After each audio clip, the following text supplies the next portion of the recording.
మిత్రులారా, ఈరోజు దేశంలో ఒక జాతి ప్రజల మీద చేస్తున్న హత్యాకాండ ఏదైతుందో దీన్ని యావత్ ప్రపంచం ఖండిస్తూ ఉంది.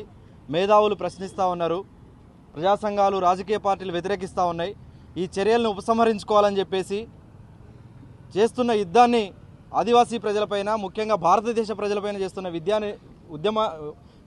యుద్ధాన్ని నిలిపివేయాలని చెప్పేసి ఉస్మానియా యూనివర్సిటీ విద్యార్థి సంఘాలుగా మేము రాష్ట్ర కేంద్ర ప్రభుత్వాలని విజ్ఞప్తి చేస్తూ ఉన్నాం. ఇది ప్రజాస్వామ్య దేశం, ఇక్కడ మిలిటరీ పాలన లేదు, ఇది నియంత రాజ్యం కాదు. భారతదేశం ప్రపంచంలోనే అతిపెద్ద ప్రజాస్వామ్య దేశం.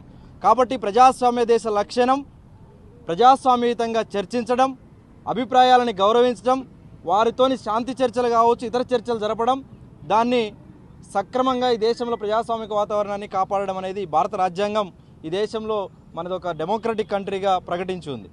కానీ ఇక్కడ అధ్యక్ష తరహా పరిపాలన చేయాలని, మిలిటరీ తరహా పరిపాలన చేయాలనే విధానాన్ని తమ రాజకీయ వ్యూహంలో భాగంగా అమలు చేస్తున్న వాతావరణం కనిపిస్తూ ఉంది. దీనిని ప్రజాస్వామ్య దేశంగా గౌరవించే వాళ్ళు, భారతదేశంలో మిలిటరీ పాలనను వ్యతిరేకించే వాళ్ళు, భారతదేశాన్ని ప్రజాస్వామ్య దేశంగా కొనసాగించదలుచుకున్న వాళ్ళు, ఈ 130 కోట్ల మంది ప్రజలు ఈరోజు ఇటువంటి ప్రజాస్వామ్య దేశంలో యుద్ధం అనేది, ముఖ్యంగా భారతీయులపై చేసే యుద్ధం అనేది సరైనది కాదని అభిప్రాయం తెలియజేస్తూ ఉన్నారు.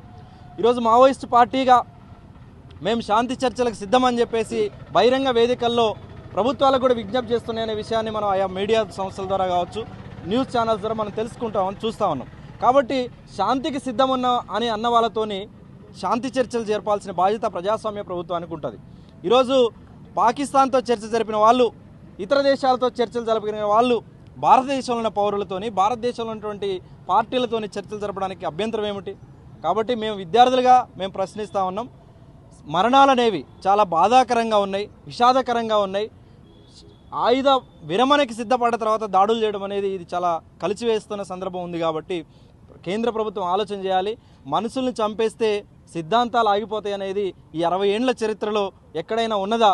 మీరు ఎవరి మెప్పు కోసం, కార్పొరేట్ కంపెనీల మెప్పు కోసమా, బహుళజాతి కంపెనీలకి మీరు ఒత్తాసు పలకడం కోసమా చేసే ప్రయత్నాలని దేశ ప్రజల ఆలోచనలకు తగ్గట్టుగా, దేశ ప్రజల అభిప్రాయాలకు తగ్గట్టుగా మీ నిర్ణయాలు తీసుకోవాలని చెప్పేసి ఉస్మానియా యూనివర్సిటీ విద్యార్థుల పక్షాన మేము అప్పీల్ చేస్తూ ఉన్నాం. తక్షణమే మావోయిస్ట్ పార్టీ ప్రకటించినట్లుగా శాంతి చర్చలకు మేము సిద్ధం ఉన్నామని ప్రకటించిన నేపథ్యంలో పౌర సంఘాలు, మేధావులు, విద్యార్థి సంఘాలు, ప్రజా సంఘాలు, రాజకీయ పార్టీలు కోరుతున్న నేపథ్యంలో ఇప్పటికైనా ప్రభుత్వం ఈ ఆపరేషన్ కగారుని నిలిపివేసి శాంతి చర్చలు నిర్వహించాలని ఉస్మానియా యూనివర్సిటీ విద్యార్థుల పక్షాన ప్రభుత్వానికి విజ్ఞప్తి చేస్తా ఉన్నాం. ప్రపంచంలో ఏ మూల ఏ క్షణం ఏం జరుగుతుందో వేగంగా తెలుసుకోవడానికి తొలి వెలుగు వాట్సాప్ ఛానల్ని ఫాలో చేయండి.